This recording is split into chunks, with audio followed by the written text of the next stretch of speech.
오늘 저희가 위험한 복음이라는 말씀을 함께 나누길 소망합니다. 제가 한 주 동안 제가 고민했던 어떤 한 명제가 있었는데요. 복음은 정말 기쁜 소식인가? 라는 조금 질문을 저에게 한번 던져봤습니다. 제가 왜 이런 질문을 던져봤냐면, 우리가 복음은 누구나 다 기쁜 소식이라고 이제 얘기를 하고, 성경도 복음은 기쁜 소식이다라고 얘기를 하고 있지만, 그 기쁜 소식을 전했던 증인들의 결말이 전혀 기쁜 소식을 전한 것 같지 않은 것처럼 보여진다는 것이죠. 아주 쉽게 얘기하면 복음을 전했던 대부분의 증인들의 결말이 좋지 않았습니다. 12제자들 중에 사도 요한을 제외한 나머지 11명은 순교를 당했고요. 바울도 역시 참수형을 당했습니다. 비단 복음을 전했던 사람들뿐만 아니라 하나님의 말씀을 맡아서 하나님의 말씀을 백성들에게 전달했던 선지자들의 결말도 역시 그다지 좋지는 않습니다. 이런 것을 보았을 때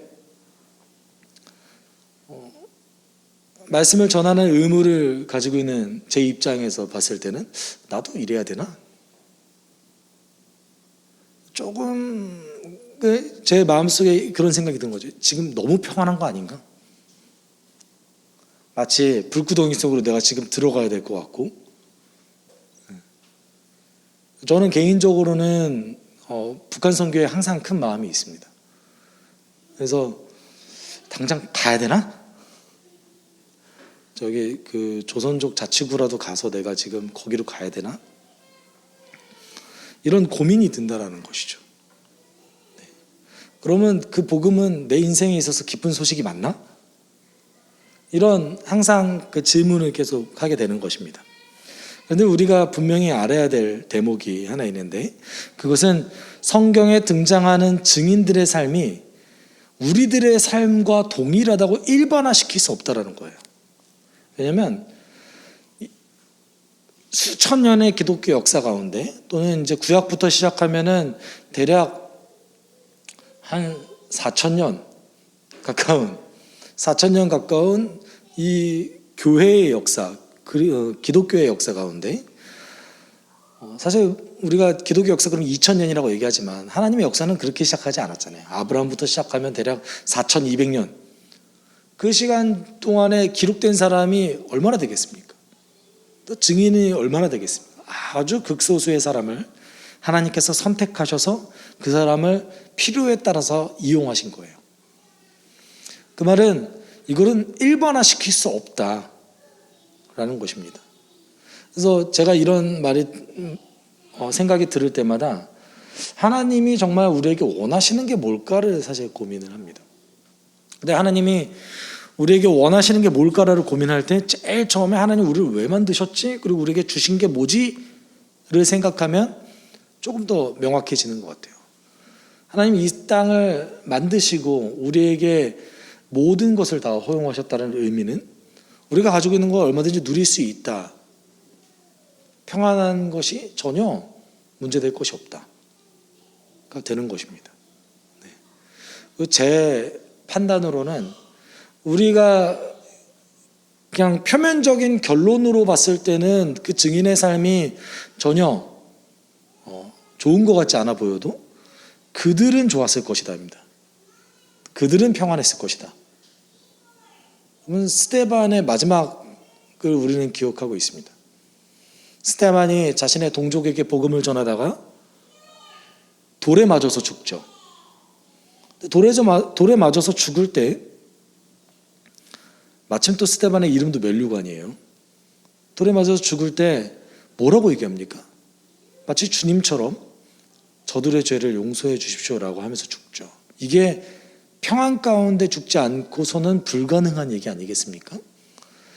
그 증인들의 삶은 우리들의 삶을 일반화시킬 수 없지만 그 삶의 패턴, 그리고 하나님의 인도하심 자체는 동일하다라는 것이죠. 네. 그들은 평안했습니다. 물론 예레미야 같은 경우는 좀 다른 케이스이긴 하지만 어찌되었건 견딜 만한 시험으로 주셨다는 것이죠. 우리가 오늘 함께 나눌 이 요한이라는 인물도 그런 인물입니다.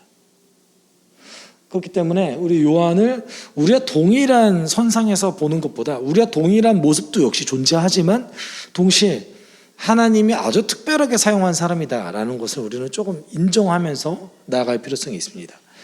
오늘 본문 속에서 우리가 지난주에 함께 나눌 때 요한의 메시지는 아주 정확했죠. 회개에 합당한 열매를 맺어라 였습니다. 그리고 그 회개에 합당한 열매의 가장 중심되는 것은 무엇이었냐면 동정심을 가지는 것과 하나님께서 우리에게 허락하신 것, 그 재물, 그 자체에 만족하는 마음이었던 것이죠. 네. 이런 말씀을 전하는 요한에게 있어서 한 가지 이제 걸림돌이 있었던 것이죠. 그 걸림돌이 무엇이냐면 백성들이 요한을 오해하는 거였어요. 그래서 15절에 이렇게 얘기하고 있죠. 백성이 그리스도를 고대하고 있던 터에 모두들 마음속으로 요한에 대하여 생각하기를 그가 그리스도가 아닐까 하였다. 여기서 우리가 주목해 봐야 될 것은 백성이 그리스도를 고대하고 있었다. 그리고 모두 요한에 대해서 그리스도가 아닐까 의심을 했다. 이 말은 다른 얘기로 하면 사람들이 이렇게 모였을 때 요한에 대해서 이제 수군대기 시작한 거예요. 아, 저 사람 그리스도 아닌가? 요한이 그리스도일 수도 있다라는 이 명제가 그들의 토론의 장에 올라간 거예요. 그런데 우리는 이제 결론을 알고 있고 사실은 예수님이 다윗의 자손으로 태어날 거고 그리고 예수님이 베들레헴에서 태어날 거다라는 것을 마태복음을 통해서 우리는 알 수 있습니다. 이사야 선지자와 미가 선지자를 통하여서 예언되었다는 것을 알 수 있고 그것이 성취되었다는 것도 알고 있습니다. 그런데 이스라엘 백성들은 둘 중에 하나인 것 같아요. 이 예언을 모르고 있는 사람이 많았던가 또는 이 예언이 그들에게 그렇게 크게 중요하지 않았던가 둘 중에 하나입니다. 어찌되었건 요한이 그리스도일 수도 있다 이렇게 얘기하는 것이죠. 그런데 요한은 이 얘기를 듣자마자 바로 이제 16절 17절에 이렇게 얘기하고 있죠. 그래서 요한은 모든 사람에게 대답하였다. 나는 여러분에게 물로 세례를 주지만 나보다 더 능력이 있는 분이 오실 터인데 나는 그의 신발끈을 풀어드릴 자격도 없어. 그는 여러분에게 성령과 불로 세례를 주실 것이요 그는 자기의 타작마당을 깨끗이 하려고 손에 키를 들었으니 알곡은 곳간에 모아드리고 쭉정이는 꺼지지 않는 불에 태우실 것이요. 요한의 16절 17절을 통하여서 우리가 알 수 있는 것은 세 가지가 있습니다. 그리스도는 요한보다 능력 있는 분이십니다. 그리고 그리스도는 요한보다 더 나은 사례를 주십니다. 또 그리스도는 심판자이십니다. 요한의 이 말을 통하여서 우리가 사실은 그 안에 알 수 있는 것이 딱 몇 가지가 더 있어요. 원래 여러분 구약 성경에서 어떤 능력을 행한다라고 했을 때 대부분 구약 성경에서는 그 사람이 능력이 있다라고 얘기하지 않습니다. 여러분 이게 우리가 은사에 대해서 조금 고민할 때 우리들이 주의해야 될 것이 있는 거예요. 여기에서는 하나님께서 우리에게 은사를 허락하시죠. 달란트가 있습니다. 그런데 그 중에서도 이제 아주 특별한 은사들이 있지 않습니까? 예를 들어서 방언이라든지 병고침이라든지 예언이라든지 말씀의 해석들이 있습니다. 그러면 그 꿈을 해석했던 사람은 유명했던 사람이 요셉도 있지만 누구도 있어요? 다니엘도 있어요. 다니엘도 꿈을 해석했죠. 2번이나 해석했죠. 다니엘이. 그런데 이 꿈을 해석할 때 여러분 다니엘의 행동을 좀 주목해 볼 필요성이 있어요. 다니엘이 꿈을 해석할 수 있는 능력이 있었던 사람이 아니에요. 그런데 벨사살의 꿈을 해석하기 위해서 기한을 얻었어요. 시간을 얻었어요. 다니엘이 했던 행동이 뭡니까? 세 친구를 불러 모아서 밤새 금식하며 기도했어요. 기도 제목이 뭐였어요? 하나님, 제가 저 황제의 꿈을 해석할 수 있게 저를 도와주십시오. 여러분, 은사의 사용은 하나님께서 허락해 주셔야 가능한 거라는 것이죠. 그런데 우리는 한국교회에서도 그런 일이 많죠. 어떤 사람이 신유의 은사가 있다, 치유의 은사가 있다라고 얘기하면서 그 사람이 마치 능력을 가진 것처럼 얘기할 때가 많이 있어요. 여러분, 그 사람이 능력이 가진 게 아니라 하나님이 그때에 시적절하게 그 능력이 일어날 수 있도록 도와주신 것뿐이에요. 그러니까 그 사람이 은사를 받았다라고 얘기할 수 없는 거예요. 사실 하나님이 허락하신 은사는 로마서 12장에 나오는 교회를 세우는 은사들이에요. 바울이 그렇게 얘기하죠. 그런데 고린도 전서에 나오는 성령의 9가지 은사를 얘기하면서 바울이 뭐라고 얘기해요? 이거 사용할 때 좀 조심 좀 해라. 너가 그걸 사용한다고 해서 교회에 꼭 덕이 되는 게 아니다. 내가 너희들에게 정말 더 큰 은사를 알려줄 테니 그것이 뭐다? 사랑이다. 바울의 결론이에요. 이 말은 유익한 은사지만 그렇게 크게 중요한 것도 아니다 이거였어요. 그런데 로마서 12장에 나오는 그 많은 섬김과 교사의 은사와 사랑과 이 모든 은사는 교회에 꼭 필요하다라고 얘기합니다. 그러니까 바울이 어떤 것을 더 중요하게 여겼다는 것을 우리는 분명히 알 수 있는 것이죠. 이 말은 동시에 얘기하면 바울도 능력을 많이 행했던 사람이지만 본인 스스로도 느낀 거예요. 이 능력을 행할 때 내가 행한 게 아니다. 그런데 요한의 뉘앙스는 달라요. 나보다 더 능력이 있다. 그러니까 예수님, 그리스도라는 존재를 어떤 인간 선상에서 놓은 것이 아니라 그보다 한 차원 높은 능력 자체를 가지신 분으로서 여기신 거예요. 그리고 두 번째는 그리스도가 요한보다 더 나은 세례, 특별히는 16절, 17절에 의하면 성령과 불로써 세례를 준다. 근데 여기서 우리는 팩트만 놓고 봤을 때는 요한이 거짓말하는 거예요 지금. 왜냐하면 예수님은 세례를 주지 않았어요. 그렇죠? 누가 세례를 베풀었나요? 예수님의 제자들이 세례를 베풀었어요. 예수님은 세례를 주지 않았습니다. 그럼 지금 요한이 거짓말하는 건가요? 그렇지 않습니다. 여기서 얘기하는 세례라는 것은 어떤 우리가 얘기하는 그 의식을 얘기하는 게 아니에요. 예수님께서 베푸시는 성령의 그 어떤 역사하심, 예수님을 통해서 드러나는 성령의 역사하심인 거예요. 그러면 그 중간에 껴있는 불은 뭐예요? 보통 우리가 불 얘기하면 두 가지가 존재합니다. 첫 번째는 심판이죠. 불의 심판입니다. 두 번째는 불을 통하여서 깨끗해지는 나의 마음, 정화된 마음을 얘기해요. 그러면 여기서 얘기하는 성령과 불로서 세례를 내린다라는 것은 정확하게 어떤 것을 의미할까? 여러분, 구약 성경에서 성령과 불을 연관시킨 구절이 딱 한 군데 있어요. 성령과 불을 연관시킨 구절이 딱 한 군데 있는데 이사야 4장 4절과 5절이에요. 이사야 선지자가 이렇게 얘기합니다. 그리고 주님께서 딸 시온의 부정을 씻어주시고 심판의 영과 불의 영을 보내셔서 예루살렘의 피를 말끔히 닦아주실 것이다. 그런 다음에 주님께서는 시온산의 모든 지역과 거기 모인 회중 위에 낮에는 연기와 구름을 만드시고 밤에는 타오르는 불길로 빛을 만드셔서 예루살렘을 다찌처럼 덮어서 보호하실 것이다. 지금 여기서 얘기하는 성령의 역할은 정화하는 거예요. 깨끗이 하는 거예요. 여러분, 심판의 영이 세례를 받는 사람들에게는 필요하지 않습니다. 심판은 선택받지 못한 자들에게 필요한 것이죠. 물론 성령께서도 이 역할을 하시지만 정말 세례를 받는 사람들에게 필요한 건 뭐예요? 나의 마음을 깨끗이 하고 정화시켜 주시는 것, 그리고 성령의 보호하심을 뜻하는 거예요. 여기서 얘기하는 성령과 불로 세례를 준다라는 것은 성령의 어떤 역할을 불로서 연상시키는 겁니다. 사실은. 그래서 세례를 받는 사람들이 하나님의 보호하심을 받는데 보호하심을 받는 것 동시에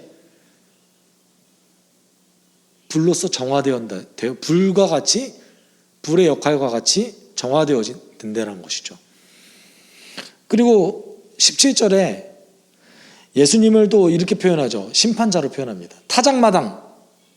사실 타작마당이 어떤 거죠? 우리로 얘기하면 탈곡이라고 하죠. 탈곡. 벼에 또는 곡식의 껍데기를 벗겨내는 작업을 하는 것이 타작마당입니다. 그래서 사실 한국에서 쓰는 거는 도리깨를 쓰거나, 그 다음에 이제 그 이후에 모든 타작에 맞힌 그 곡식들을 키를 들고 이렇게 키질을 하잖아요. 아주 정확하게 얘기하고 있어요, 성경이. 예수님은 키를 들고 있는 농부와 같다라고 얘기하고 있습니다. 추수가 되고 탈곡을 하는 그 과정 속에서 알곡은 하나님 나라에 거둬들이고 쭉정이는 불로 태워버린다라고 얘기하고 있는 것이죠. 예수님은 동시에도 역시 심판자의 모습으로서 그리고 있습니다. 이것도 역시 마찬가지예요. 성경 그 어디를 살펴봐도, 구약의 그 어디를 살펴봐도 인간에게 심판자의 모습을 그리고 있는 구절은 없습니다. 그러니까 세례자 요한은 사실은 예수님에 대해서 정확히 알지는 못했어요. 세례자 요한도 선지자였기 때문에 복음을 완벽하게 이해하지 못했습니다. 그럼에도 불구하고 하나님이 요한에게 허락하신 거죠. 어떤 지식을 허락하셨냐면, 장차 오실 그리스도는 인간을 뛰어넘으신 분이다, 신적 존재다라는 것을 요한은 알고 있었던 것입니다. 사실 이것을 온전히 알고 있었던 선지자는 거의 없다고 봐야 돼요. 거의 없다고 봐야 됩니다. 그런데 이렇게 완벽한 인간이자 신의 모습을 그리고 있는 선지자는 사실 요한이 유일하다고 보셔야 됩니다. 그리고 요한은 이제 그 밖에도 많은 것을 전하고 백성들에게 기쁜 소식을 전했다라고 얘기하고 있습니다. 여기까지만 놓고 보면 세례자 요한의 사역은 아주 긍정적이죠. 아주 긍정적입니다. 그런데 문제가 있죠. 결론이 이상해요. 세례자 요한의 그 사역의 결론이 뭐였습니까? 19절 20절에 그러나 분봉한 헤롯은 자기의 동생의 아내 헤로디아와 관련된 일과 또 자기가 행한 모든 악한 일 때문에 요한에게 책망을 받았고, 거기에다가 또 다른 악행을 보태했으니 요한을 옥에 가둔 것이다. 그 이후에 누가복음에서 다시 한번 등장하는데, 실제로 헤롯이 요한을 죽이죠. 원래는 헤롯은 요한을 어떻게든 죽이고 싶었어요. 요한을 어떻게든 죽이고 싶었는데 못 죽였습니다. 못 죽인 이유가 요한이 너무 열광을 받는 선지자였기 때문에 반란이 일어날 것이 두려워서 죽이지 못했습니다. 그러다가 헤로디아의 딸이 춤춘 것을 보고 내가 네 소원 다 이뤄줄게, 이 말 한번 잘못했다가 요한을 죽이게 된 것이죠. 여러분, 그런데 이 결론이 좀 이상하지 않아요? 이렇게 신실하게 복음을 전하고 기쁜 소식을 전했는데 감옥에 갇혔어요. 증인의 그 선지자의 결론이, 일단 선지자로서의 삶도 너무 짧고요. 그리고 그 선지자의 결론이 너무 뭐랄까요? 사실은 그냥 표면적으로 봤을 때는 납득하기 쉽지 않습니다. 납득하기 쉽지 않은 것이죠. 일단 본문만 놓고 봤을 때는 요한은 아주 큰 권력을 가지고 있었던 헤롯 안디바를 그냥 대놓고 책망했던 것으로 보여져요. 대놓고 가장 큰 권력자를 욕했던 것 같아요. 그러면 왜 헤롯 안디바가 자신의 동생 빌립의 아내 헤로디아를 아내로 맞아들인 것이 문제가 됐을까요? 사실은 그 시절에 권력자가 그럴 수 있는 거 아닙니까? 그렇죠. 그 시절 권력자가 그 정도는 할 수 있는 거 아닙니까? 그런데 유대인도 아니고 유대교를 믿는 사람도 아닌 이 헤롯, 이 헤롯을 왜 굳이 책망했을까? 요한은 요거를 가장 책망했어요. 헤로디아를 아내로 맞이한 것을. 헤로디아를 아내로 맞이한 것은 아마 두 가지 도덕적인 문제점을 일으킬 것 같습니다. 첫 번째는 이 결혼을 하기 위해서는 먼저 있었던 결혼 관계를 청산해야 돼요. 이혼해야 된다는 것이죠. 헤롯도 그렇고 헤로디아도 그렇고요. 건강한 가정의 모습을 파괴하는 거예요. 그리고 두 번째는 특별히 레위기 18장과 20장에 있었던 어떤 그 율법의 아주 중요한 부분을 훼손시킵니다. 형제의 아내를 맞아들이지 말아라. 너의 아내로 맞아들이지 말아라. 형제의 아내를 탐내지 말아라. 이게 이제 레위기에서 얘기하는 아주 중요한 원칙 중에 하나입니다. 심지어 레위기 말씀을 보면 이것을 뭐라고 얘기하냐면 혐오스럽다라고 얘기하고 있습니다. 형제의 아내를 너의 아내로 맞아들이는 것은 혐오스럽다. 사실 예외의 케이스는 있어요. 자신의 형제가 갑자기 죽었을 때에 그 형제가 형수를 아내로 맞아들여야 되는 의무가 있었어요. 이것은 이제 사회 복지적인 측면에서 과부를 만들지 않고 그 가정에서 그 아내와 그 형의 자식들까지 다 케어하기 위한 방법이었던 것이죠. 그런데 자신의 탐욕을 위해서 형제의 아내는 절대 건들 수 없게 되어 있었어요. 그런데 굳이 왜 로마의 권력자였던 이 헤롯에게 요한은 이것을 요구했을까요? 이것은 사실 유대인들의 속성에 있습니다. 유대인들은요, 언제든지 반란을 일으킬 준비가 된 사람들이었어요. 정말 반란 많이 일으켰어요. 유대인들은, 여러분, 예수님의 제자 중에 시므온이라는 제자가 있었습니다. 그 사람의 정체성이 뭐였냐면 열심당원이었어요. 열심당원이 하는 게 뭐냐면 반란 일으키는 거예요. 그리고 반란을 일으킬 때 기준이 뭐냐면요, 지도자가 우리의 율법을 무시한다라고 여기면 바로 반란 일으켜요. 이게 중요한 거예요. 지도자가 우리의 율법을 무시하는구나, 우리가 가장 중요하게 여기는 율법을 무시하는가, 그러면은 열심당원을 비롯한 몇몇 극성주의자들이 반란을 일으키길 막 주저하지 않았습니다. 요한이 헤롯을 이렇게 책망한 그 과정 속에서 아마도 이런 위험성을 감지했던 것 같아요, 헤롯은. 그래서 바로 이 요한을 어떤 말도 못하게 사해 동쪽에 있는 요새에다가 가둬버립니다. 우리가 그러면 이 모습을 봤을 때 도대체 누가가 바라보는 그 요한의 모습이 무엇일까? 너무 허무하지 않습니까? 물론 그 바로 이어서 예수님의 세례 장면과 예수님의 사역에 바로 등장하지만 세례자 요한을 놓고 봤을 때는 허망한 결말로밖에 보여지지 않습니다. 지금 누가가 그리고 있는 것이 무엇인가? 우리는 여기에 주목해야 된다는 것이죠. 누가가 정말 원하는 그림은 무엇이었냐면 요한이 진정한 선지자이다 라는 것을 알려주기 위한 거예요. 나의 이득보다 하나님을 알리는 것을 더 중요하게 여겼다, 그것을 알려주고 있는 겁니다. 여러분, 복음은요, 위험한 거예요.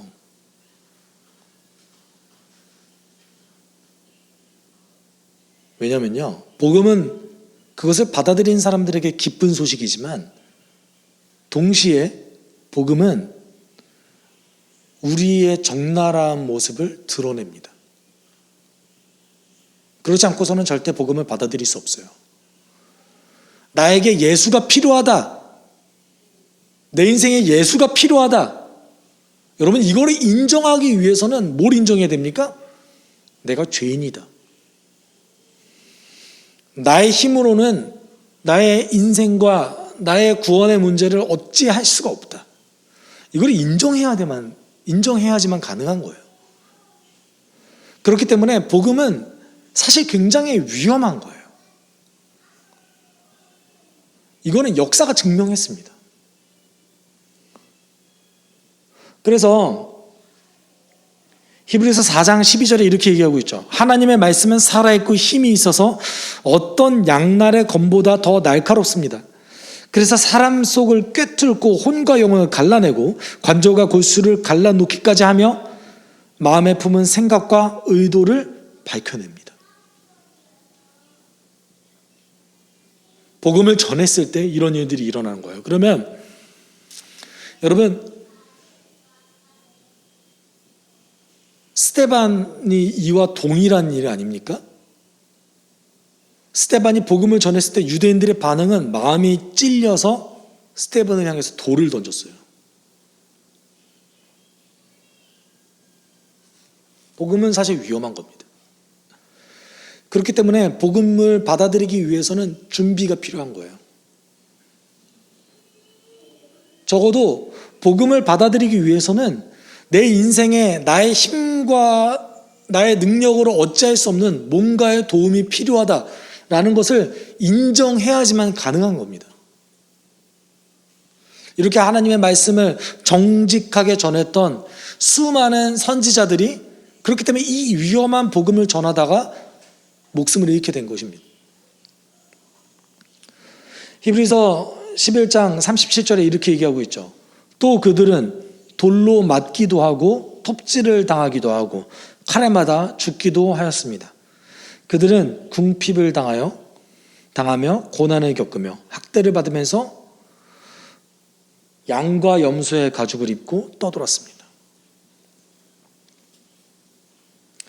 아주 적나라한 묘사죠.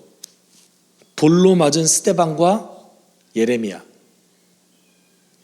톱질을 당한 이사야, 칼에 맞아 죽은 사도 야고보와 요한, 세례자 요한.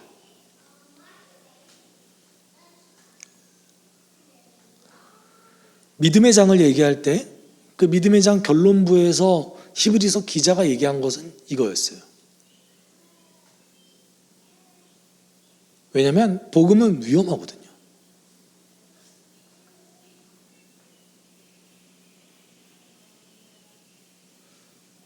복음은 우리의 아주 깊은 그 욕망들을 드러내는 속성을 가지고 있습니다. 그렇기 때문에 우리가 복음을 전할 때 지혜롭게 전하는 것이 중요해요, 사실은.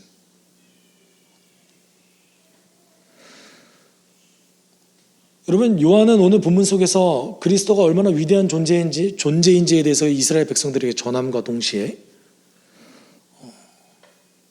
그 복음의 위험성이 있다라는 것을, 복음은 양면성이 존재한다, 기쁜 소식인과 동시에 위험한 것이다라는 것을 아주 동시에 얘기하고 있는 본문입니다. 왜냐하면 여러분, 우리가 복음을 전했을 때에 사람들의 반응을 잘 기억해 보시면 됩니다. 때때로 어떤 사람들은 말도 안 되는 것을 전한다면서 조롱합니다. 그리고 어떤 사람들은 이 기독교의 진리가, 예수 그리스도의 그 십자가와 부활이 너무나 배타적이다 라고 얘기하면서 거절합니다. 어떻게 너희에게만 구원이 있을 수 있냐라고 얘기하면서 너희들의 그 복음은 너무나 무례하다 라고 얘기하기도 합니다. 완전히 정반대로 누군가의 도움이 필요하다, 내 인생이 내 뜻대로 안 되는 거다, 자신의 인생에 아주 깊은 고민을 가지고 있는 사람들에게는 이 복음은 기쁜 소식이 됩니다. 이 복음은 아주 완벽하게 양면성을 가지고 있어요. 제가 느끼기에 어중간한 사람은 존재하지 않는 것 같습니다. 여러분, 이 위험한 복음을 우리가 받아들인 거예요. 성경을 읽어보시면요, 여러분 이 복음이 이렇게 위험하니까요, 교회가 이 복음을 전할 때 가끔인지는 모르겠습니다, 거짓말을 하기 시작했어요. 그게 뭡니까? 예수 믿으면 복 받는다였어요. 복 받죠. 어떤 복입니까?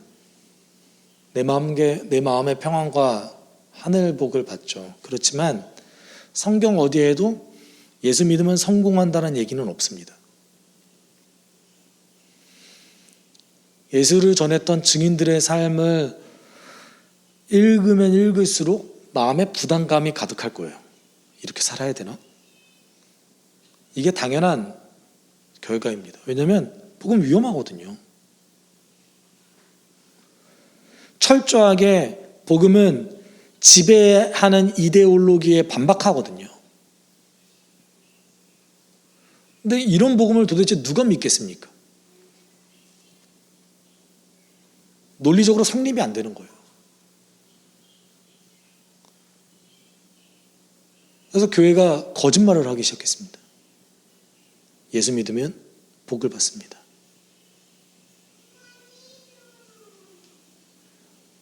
여러분, 정말로 우리의 이런 물질적인 성장, 예수 믿어서 받은 겁니까? 그런데 왜 예수 믿어서 받은 이 경제적인 혜택을 그러면 점점 더 예수 믿는 사람 많아져야 되는 거 아닙니까? 이게 예수님께서 주신, 하나님께서 주신 복이라면요? 우리가 냉정하게 바라봐야 되는 겁니다. 대한민국 잘 살게 된 거 하나님 때문 아니에요. 우리는 이렇게 얘기할 수 없는 거예요. 양면성이 같이 존재하는 거예요. 하나님께서도 허락하신 것이기도 하지만 동시에 사단이 이걸 가지고 휘두르는 무기이기도 한 거예요.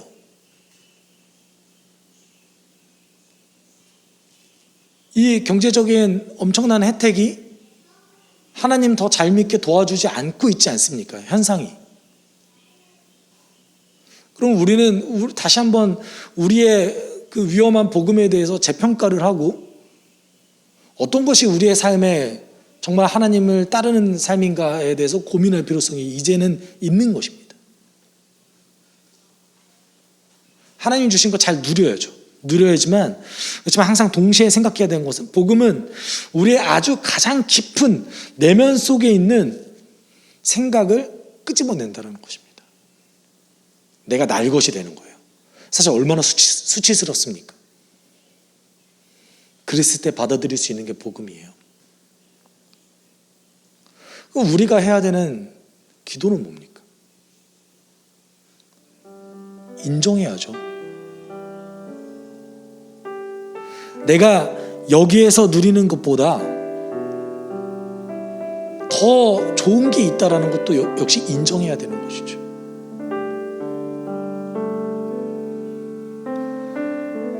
복음은 그 복음을 받아들이는 사람에게 능력이 있다는 것도 역시 인정해야 되는 것입니다.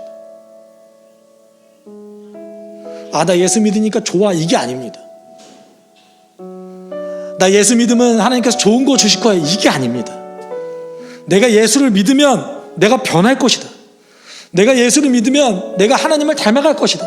내가 예수를 믿으면 나의 삶이 평안이 있을 것이다.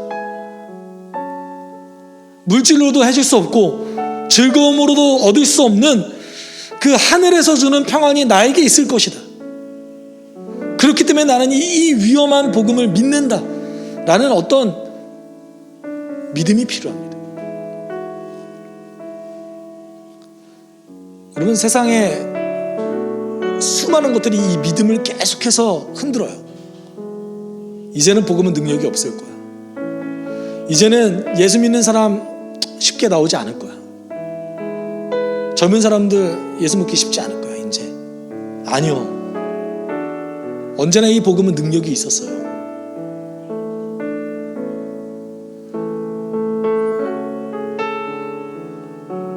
우리가 그걸 인정해야 돼요.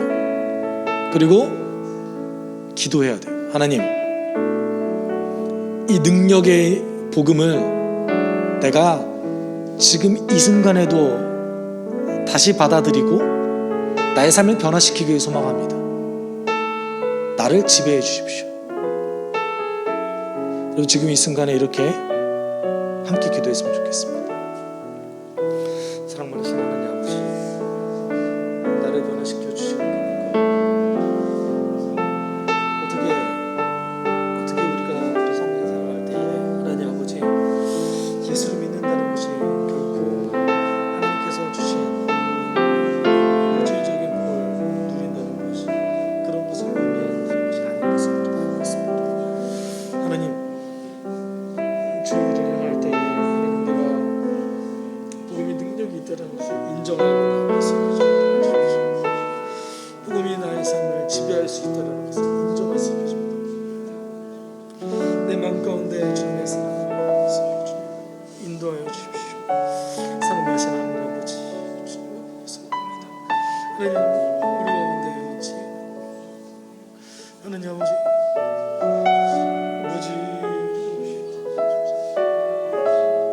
하나님 내 안에 하나님 아버지,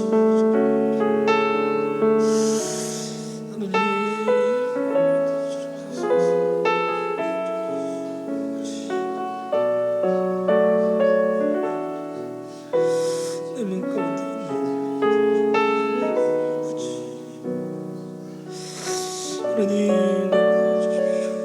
아버지, 십자가 그 능력이 내 마음 가운데 있겠습니다.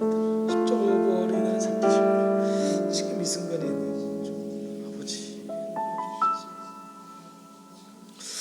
하나님 아버지, 오늘 이 순간에도 능력이 내 마음 가운데 있습니다. 예수가 필요한 사람도 있습니다. 예수가 주신 평안이 있는 하나님 주십시오.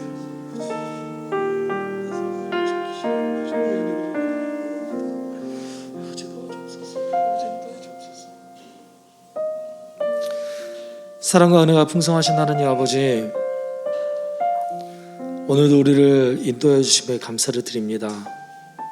하나님, 우리는 우리가 믿는 십자가와 그 부활의 그 복음의 능력을 때때로 인정하지 않을 때가 많이 있습니다. 세상에 복음의 능력이 없는 것과 같이 많은 일들이 이 땅 가운데 일어나고 있음을 우리는 알고 있습니다. 그럼에도 우리가 구해야 할 것은 그 복음의 능력이 있고 사람을 살리고 변화시킬 힘이 있다는 것을 인정하고 의지하는 것일 줄 믿습니다. 주님, 오늘도 우리가 주님의 그 십자가와 부활 앞에 무릎을 꿇고 나아가오니 우리를 인도하여 주시고 내 삶을 변화시켜 주시옵소서. 우리가 진정으로 구해야 될 것이 하나님께서 허락하신 부스러기와 같은 부와 명예와 우리의 삶의 안락함과 행복이 아니라 주님께서 정말 주시는 그 자족하는 마음과 평안임을 우리가 알게 주님 인도하여 주옵소서. 그리하여서 우리의 삶이 그 복음을 전하는, 복음을 드러내는 그런 하나님의 백성의 삶, 선교의 삶, 하나님 그것이 될 수 있게 우리를 인도하여 주옵소서. 모든 것 감사드리며 거룩하신 예수 그리스도의 이름으로 기도드립니다. 주 예수 그리스도의 은혜와 하나님의 사랑과 성령의 교통하심이 오늘 함께 모여 주의 복음 앞에 엎드리기를 소망하는 성도들 위해 이제로부터 영원토록 함께 있을지어다. 아멘.